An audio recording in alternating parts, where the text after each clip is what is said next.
So I'm Ed Suffern. I'm a senior engineer here at IBM at Research Triangle Park, North Carolina. Let's talk about the noisy neighbor problem in a retail environment. Whenever you get on the internet and you click and go to a site and you don't get an adequate response time, that is an example of the noisy neighbor problem. I think everybody's been affected by the noisy neighbor problem. The noisy neighbor is a group of people that are constantly online, constantly searching for things, constantly using up the bandwidth, and the dynamic provision of virtual machines allows me to not have to compete with all these people online.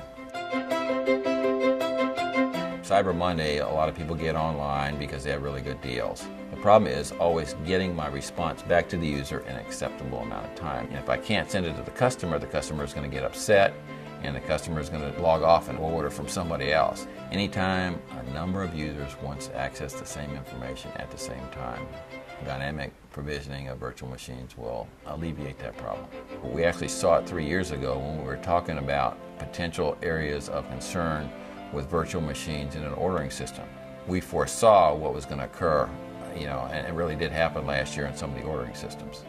So what we said is, okay, we know when we're going to approach the limit of getting information out to the customer. And when we get close to that limit, what we're going to do is we're going to move a user from one physical server to a different physical server.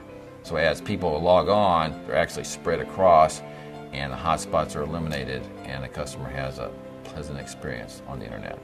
So IBM is a leader in cloud computing, and as a leader, you have to maintain your leadership. You can't ever sit back on your laurels. So we have to be constantly inventing, constantly working together. We've developed a number of patents in this area where we really don't have this problem existing in the IBM cloud infrastructure. So we realized that, really nobody's ever thought about this, and we searched through the patent database before we filed this patent. We could not find anybody that had ever even thought of this problem. I don't think there are really any other solutions out there for this problem right now.